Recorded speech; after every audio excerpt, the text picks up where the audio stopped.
marketingda mijozlarni jalb qilish uchun zo'r bitta qanaqadir keys. Dubay $2 e'lon qiladi. Lekin tagida u narsa yo'q-da.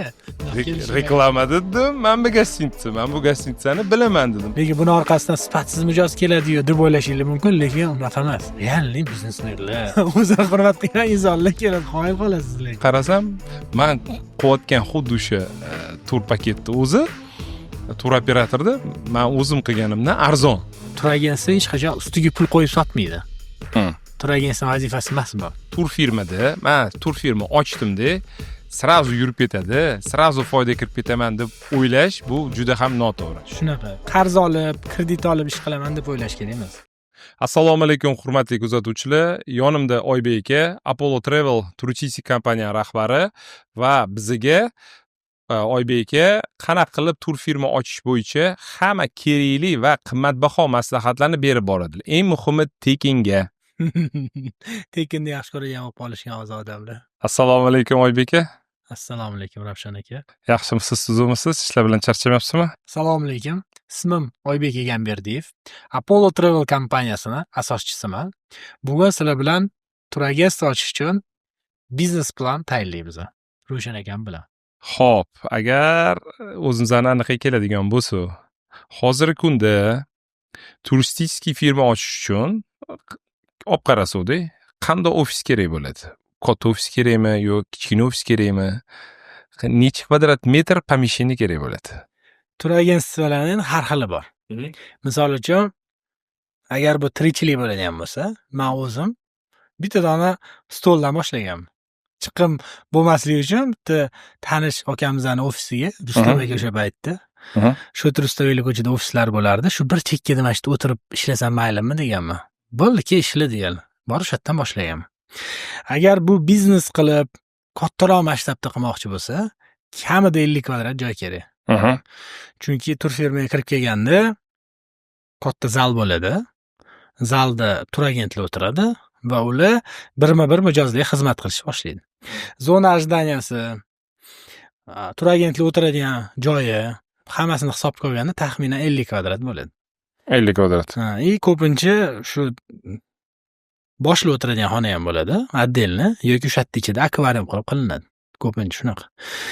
Men birinchi ochganimda, shu biznesga aylanib, ishchilar xodimlar olgan paytimda 50 kvadrat xonamiz bo'lardi. O'sha yerda o'zim o'tirardim. O'sha yerda bolalar ham o'tirishardi, birgalikda ishlardik. Zo'r. Значит, hozirgi kunda o'rtacha tur firma ochaman desa, 50 kvadrat помещение kerak bo'ladi. Kichkina. Yo'l birinchi liniyasidan deydigan bo'lsa, arendaga agar olsa, $10 kvadrati taxminan $10-15 bo'lsa, где-то 500, 750, 800 Menim sal qiynalasiz. $1000 hozir boshlanyapti. $1000. Birinchi liniya $1000 kamida. Xo'p, значит, ofisni arendasiga taxminan $1000 pul kerak bo'ladi. Ofisni remont qilish uchun taxminan qancha mablag' ketadi? Taxminan 50 kvadrat metr помещение dedi. Uni 1 kvadratiga taxminan qanchada remontga pul ketadi? Uni ham maqsadga bog'liq. Agar oddiy qilmoqchi bo'lsangiz, oddiy menimcha bir $10 bilan mana ish bitadi. Hozir bitta ustani olsangiz, adashmasam $10 ga shu oppoq qilib beradi shekilli devorni. Agar siz dizaynerskiy o'sha podxod qilmoqchi bo'lsangiz, dizayner o'zi kvadratiga $10 dan oladi bilsangiz agar. 50 kvadrat помещениеga normalniy summa chiqadi. Kamida tanish bilishchilik qilib gaplashganingizda, menimcha $1000 ga dizayn qilib berishsa kerak. Dizayner o'zini. Agar shuna ko'chadan borsangiz 1,5-2 ming bo'lsa kerak dizaynlar yaxshilar. Xo'p, endi dizaynerskiy remont qiladigan bo'lsangiz, uni oqlashi bor, ustidan shpaklyovka, keyin bo'yoni ham importnilarni filli bo'ya deydi. O'shalarni imенно kraskalarini qilib, boshqa qilib, undan tashqari gipsi kartondan har xil figuralar yasashadi. Например, mana men yaqinda markaz C1dan ofis ochdim. U yoqda biz illyuminatorlarni yasaganmiz. Illyuminatorni ustamiz gips bilan nimadir aralashtirib illyuminator yasagan. Chiroyli chiqqan illyuminator ichida har xil qiziq bir rasmlar qo'yishgan. Shunaqa remont qildik. Umumiy remontimizdan o'zi $9000 ga aylandi-da. Necha kvadrat metr joyda? 44 kvadrat. 44 kvadrat joyimizni $9000 dan oshdi remontini o'zi. Shunga подходga ham yana bog'liq. Agar siz mana biznes qilmoqchiman, havas keladigan joy qilmoqchiman deb boshlasangiz agar, unda kvadratiga $50-60 hisoblayverasiz. Tushundim. Значит, 50 kvadrat помещениyaga $50 $100 sizni misolingizda вообще $250 bo'libdi-da kvadratiga-da. Shunaqa anaqada qilsa bo'ladi. O'rtacha olib qaraydigan bo'lsa, значит, 50 kvadrat metr помещениyaga $5000 xarajat qilinadi. Yo'q, sababi kvadratini siz polni hisoblayapsiz-da. Biz devor hisoblashimiz kerak. Devor sal boshqacharoq bo'ladi. Devorniki bir 3 barobar katta bo'ladi-da. 150 taxminan kvadrat deb oladigan bo'lsa, 50 kvadratli помещениyaning devorlarini hisoblaymiz. Unda bir $1,500 chiqyapti oddiy qilganimizda. Oddiy oq devor qilsa. Просто bo'yash $10 dan bo'lsa, agar oppoq qiladigan bo'lsa, shunaqa. Agar dizaynerskiy подход qilsangiz, unda agar o'rtacha olib qaraydigan bo'lsa, где-то o'sha $100 yer o'sha aytganingizdek polni bir kvadratiga hisoblab $5000 qilsa normalniy bo'lar ekanda taxminan. bo'ladi. Bo'ladi. Naqsa ham подход qilsa ham bo'ladi. Naqsa bo'ladi. Tushunarli. Xo'p, keyingi savolimiz shu 50 kvadrat metr помещениyada nechta xodim ishlaydigan bo'ladi? Ya'ni tushunishim bo'yicha asosiy zalda tur operatorlar, undan tashqari rahbar, undan tashqari buxgalteriya uchun joy kerak bo'ladi va yana qanaqa qo'shimcha xodimlar? Bitta tur firmada taxminan necha kishi ishlaydi? Srednyam. Bittada qottasini urar ekansiz-a? Siz Yo'q. biznes haqida gapirasiz-a? Oddiy kichkina biznes emas, imенно haqiqiy biznes. Haqiqiy, misol uchun aytaylik, chetdan kelgan odam, misol uchun tur firma ochaman deyotgan odam, bizani siz bilan suhbatimizdan keyin bemalol tur firma ochish bo'yicha qanaqadir fikrga ega bo'lsa-da, bemalol tur firma ochsa, nechta xodim ishlatadi, necha kvadrat metr joy bo'ladi, qancha xarajat ketadi, misol uchun hammasini bilish uchun-da. 50 kvadrat xonaga, mana meni hozir 44 kvadratli ofisimda T1da, ikkinchi filialimda 6 kishiga joy qilganman. 6 kishi bu ishlaydigan shtat imенно 6 kishi. Ichida bitta xo'jayin bo'ladi, 5 tasi turagent bo'ladi. Chunki menda buxgalter, HR, marketolog u bosh ofisda o'tiradi. Plusim shunda. Misol bosh ofisim kattaroq ancha, 100 kvadratdan o'shanga основной back ofisim meni buxgalteriya, marketing hammasi bosh ofisda o'tiradi. Ana endi 44 kvadratga 6 ta odam sig'sa, 50 kvadratga ham shunaqa примерно 6-7 ta odam sig'adi. Endi tur firmaga eng asosiysi kim kerak? Eng asosiysi bu uni boshliq rahbari kerak. Hamma ish qiladigan odam. Yuridический tomondan ham, налоговый tomondan ham, sotuvlar, boshqa kompaniyalar bilan shartnoma tuzadigan ham, sotuvni nazorat qiladigan ham, marketing bilan ishlaydigan birinchisi boshliq. Undan keyin tur agentlar, sotuvchilar. Sotuvchilarning soni taxminan 3 ta bo'ladigan bo'lsa, bitta boshlig'ini 4 ta. Undan tashqari bizga bitta buxgalter kerak bo'ladi. Sabab biz biznes yuritmoqchimiz. Hozirgi zamonda buxgaltersiz umuman ish balo qilib bo'lmaydi. Ko'pincha kompaniyalar outsource buxgalteriya olishga harakat qiladi. Uni yo'l tutsa ham bo'ladi. Boshlanishiga outsource olib turib buxgalteriyani, keyin o'sha insource olinadi. Mana men ham nechidir yil, 4 yilcha outsource buxgalteriya xizmatidan foydalanganman. Keyin o'sha объем оборотlar kattalashgandan keyin men unga to'g'ri kelmagan outsource, sababi men joyda shartnomalar jo'natishim kerak, shot fakturalar jo'natish kerak, joy-joyida hammasi qiladi. Shtat kattalashgandan keyin xodimlarda joyda savol tug'iladi-da. Qanaqa оформление qilish. Misol uchun bu yerda nozik taraflar bor, налоговый tomonlama mana NDSli joy bor, NDSsiz joy bor. Shu joylarni ham sразу nazorat qilib ketish kerak. Misol uchun O'zbekistonda tashqarida xizmat ko'rsatilayotgan bo'lsa, NDS to'lanmaydi. O'zbekiston ichida ham biz xizmat ko'rsatamiz, korporativ poyezdkalar qilamiz, organizatsion momentlarimiz bor, например, Xiva, Buxoro, Samarqand deganlari ham bor, misolda. Bularga boshqacha o'sha podxod qilinadi, shuning ichkarida ham buxgalteriya kerak. Shunda 5 kishi bo'ldi. 6-chi odam aviakassir bo'ladi. Tur agentствоda обязательно aviakassir bo'lish kerak. Tur agentство faqatgina tur оформление qilib bermaydi. Undan tashqari aviabilet ham qilib berish kerak. Avia mutaxassis обязательно bo'lish kerak va viza mutaxassisi ham обязательно bo'lish kerak. Endi ochilganingizda ko'pincha bu bitta odam bo'ladi. Ham tur оформление qiladigan, ham viza оформление qiladigan, ham aviabilet bir kishi bo'ladi bu. Keyinchalik buni уже ajratib qo'yish kerak. O'zini ishi bilan hammasi shug'ullanish kerak. O'shanda sifat yuqori bo'ladi. Tushundim. O'shanda men tushunishim bo'yicha sizda tur operatorlar soni 3 ta. Rahbar bitta, bitta buxgalter, HR bilan marketolog funksiyasini outsourcega bersangiz bo'ladi. Ya'ni shtatniy o'tiradigan odam kamida 5 ta 6 kishi bo'lar ekanda. 5-6 kishi bo'ladi. Tushunarli. Значит, ofisni оформленияsi ham 5-6 kishiga mo'ljallab, texnika, mebel, shular hammasini olishingiz kerak bo'ladi, to'g'rimi? To'g'ri aytasiz. Tur firmalarni boshqarish uchun tushunishim bo'yicha alohida dasturiy ta'minot kerak. Va bu ta'minotni sizlar sotib olasizlarmi yo uni arendaga olasizlar? Sal boshqacha deb aytardim. Tur industriyada ham har xil o'yinchilar bor. Misol uchun asosiy o'yinchilar bu mehmonxona, sug'urta kompaniyalari, avia kompaniya va tur operatorlar. Undan keyin tur agentstvalar. Xo'p, tur agentstva bilan tur operator farqi. Tur operator bu tur paketni o'zbek tilida aytganda yasaydi. Rus tilida formirovать qiladi.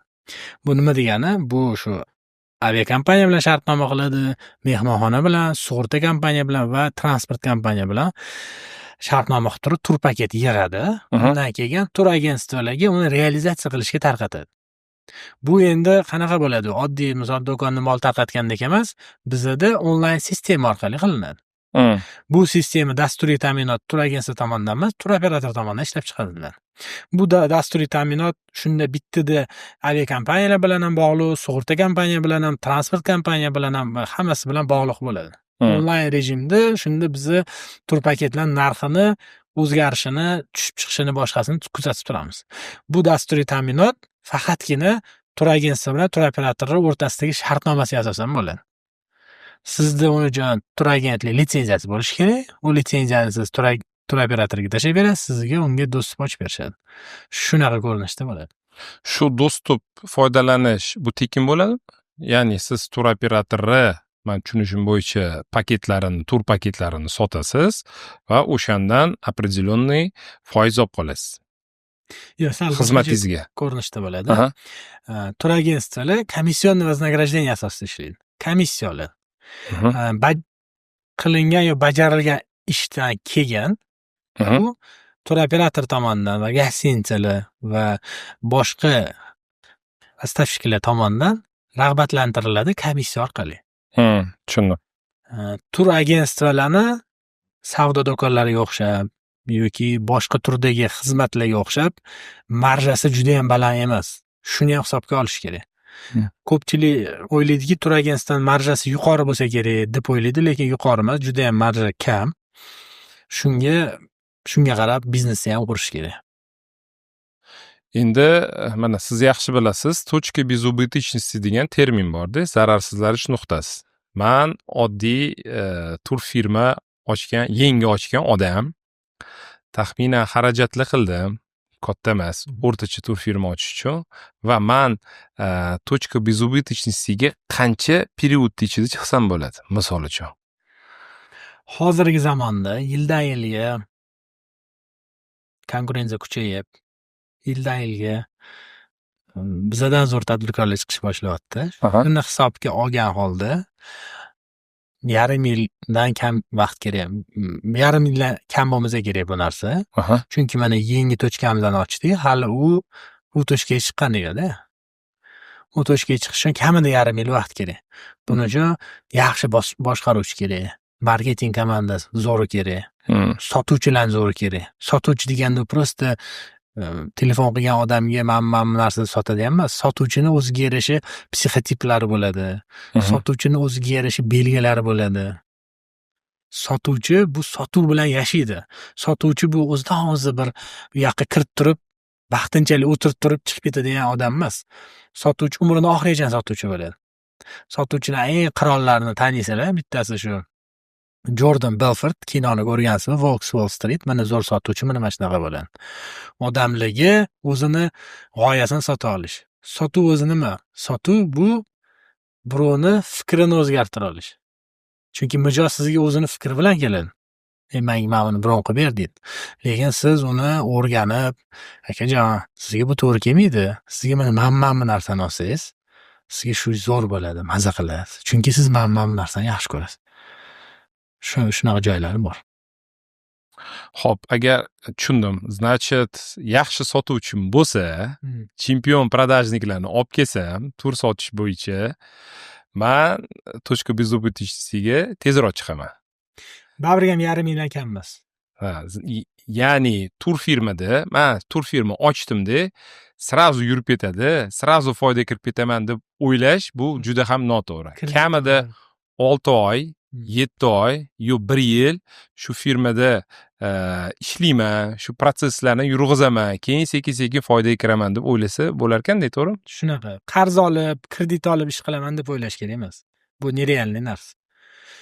O'zingizni finansiy podushkangiz bo'lib turib, pulingiz bo'lib turgan taqdirda, ana o'shanda siz harakat qilib ochib, sabr qilsangiz, shu yarim yildan 1 yil ichida foyda ko'rishni boshlaysiz. Xo'p, endi aytaylik, men точка безубыточности chiqdim. Средний statistический tur agentstvani olib qaraydigan bo'lsa, o'rtacha bir oyda qancha tur sotadi? O'rtachasi oyiga 60 ta 70 ta tur paket sotadi. Va o'tdan topadigan средний cheki просто foyda sifatida o'rtacha aytyapman, qancha, чтобы ertaga bu o'zini xarajatlarini qoplaydimi, qoplamaydimi, shuni bilish uchun. Ya'ni qancha tur sotadi va undan bitta turdan qancha foyda olib qoladi. Zo'r savol berdingiz, shuni o'zi tahlil qilib yuribmiz o'zi. Oiladan beri boshqa, shuni oshirish, tushirish, boshqa shu tahlillerimizga binoan o'rtacha tur firmalarda sredniy chek $1400 boshlanib yuqorilashib turadi. $1400 sredniy chek, marjasi bo'lsa 7% dan 10% oralig'ida bo'ladi. Bu degani shu bitta tur paketdan 7% deb misol hisoblaydigan bo'lsangiz ham, примерно 1 million so'm, 1 million 200 so'm foyda qiladi. Tur agentstva. Shundan 50 ta sotish kerak. Kamida. Shunda ham mana misol uchun 50 ta sotganda ham 50 million pul bo'ldimi, uni xarajatlarni chiqarib tashlaymiz. Biz arendamiz bor $1000, 13 million ketdi. Oylik ish haqqi bor. Har bitta xodimingizga kamida bir 5 milliondan pul berasiz-da. 4tasiga 20 million pul bo'lyapti. Shunda 33 millionmi 50 milliondan ayirsa, necha pul 17 million qolyapti shunda rahbariga. Buni xudo xolasa hammasini biz rejada chiroyli qilib ko'rsatamiz va o'sha tur firma ochish bo'yicha qancha xarajat ketadi va bu xarajatlarni qoplash uchun qancha period, qancha vaqt kerakligini o'sha biznes rejada bir ko'rib chiqamiz, xudo xolasa siz bilan.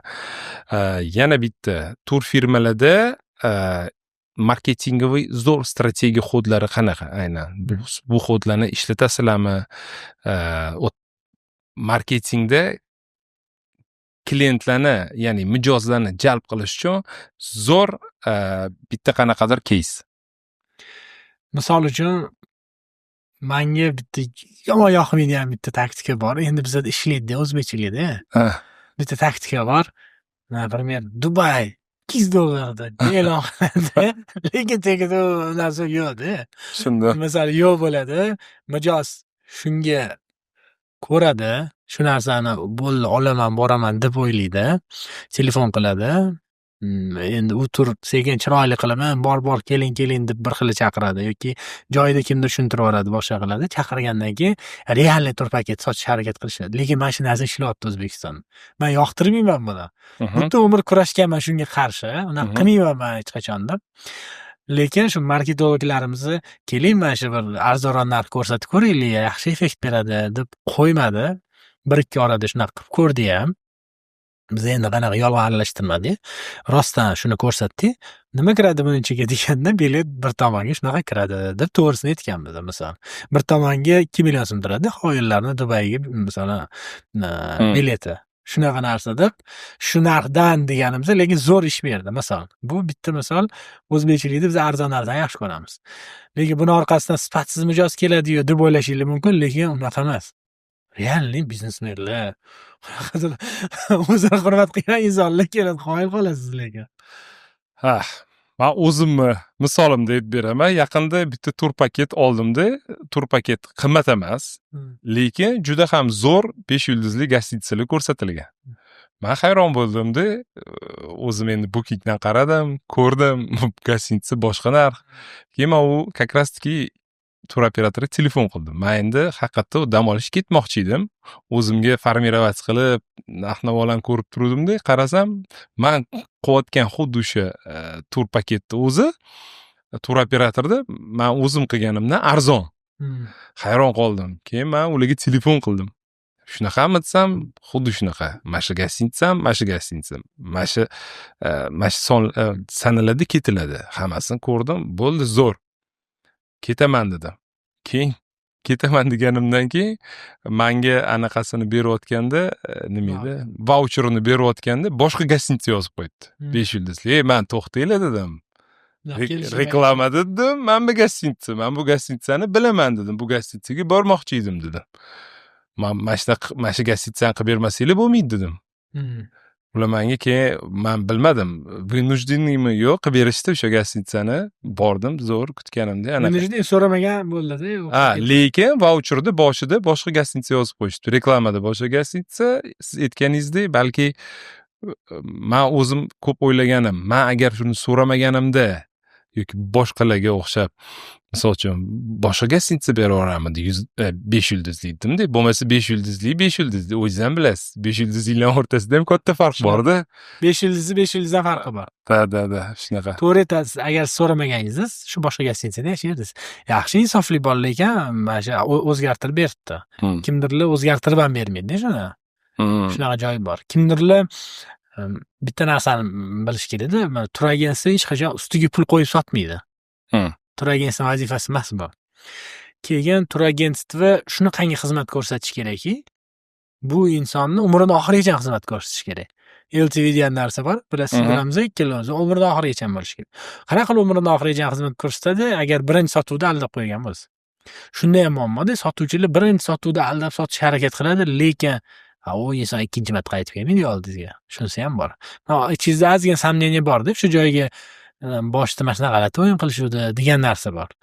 Masalan, ichingizda qolib ketib qoladi. Shuning uchun yolg'on aralashtirmasdan sotishga harakat qilish kerak. Zo'r. Endi oxirgi savolimiz tur firma ochmoqchi bo'lganlarga sizdan, tajribali mutaxassisdan 3 ta eng kuchli tavsiya, ya'ni tur firma ochmoqchi bo'lgan odamlarga, noldan ochmoqchi bo'lgan odamlarga nimani tavsiya qilardingiz? Bilim olishdan to'xtamasligi. Bizlarni to'xtatib turadigan eng katta narsa bu hamma narsani bilaman deb o'ylagan paytingiz, shu cho'kayotgan paytingiz bo'ladi. Yaxshilab davlatlarni o'rganib, o'zi umuman yaxshilab bu biznesni o'rganib, kirib, kerak bo'lsa kurslarni bitirib, turizm bo'yicha tur agentlik kurslari bor, tur agentlik boshqaruv kurslari bor, Schengen bo'yicha mutaxassis bor, viza bo'yicha mutaxassis bor, har xil mutaxassislik kurslarini bitirib, undan keyin boshqaruv kurslarini ham yaxshi o'qib chiqish kerak. Hamma tomonlama bilim olishdan qochish kerak emas. Bu birinchi maslahat.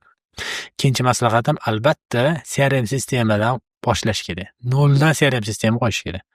Men eng katta afsuslangan narsam endi ochganimda CRM sistema qo'ymaganman deb afsuslanaman.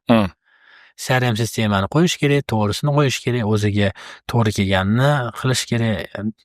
Qo'yish deganda u qo'yib qo'yingiz ishlab ketdi degani emas. Uni pastan ustida ishlab, o'zgartirishlar kiritib, qiyin bo'ladi.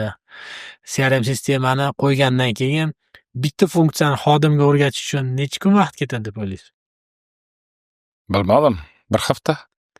Оказывается, CRM sistema qo'ygandan keyin oyiga 2 so'm yengillik qilsa bo'lar ekan. Misol xodimingizga aytasiz, mana bugundan boshlab familiyatini CRM sistemaga kiritishni boshladingiz. Lekin o'tda funksiyalar juda ham ko'p. Конечно. Siz именно familiyatni nomer telefondan boshlaysiz. Shunga ham 2 hafta vaqtingiz kerak. Odamlar shunaqa kiritib borish uchun o'rganib. Shuning uchun bu juda katta narsa.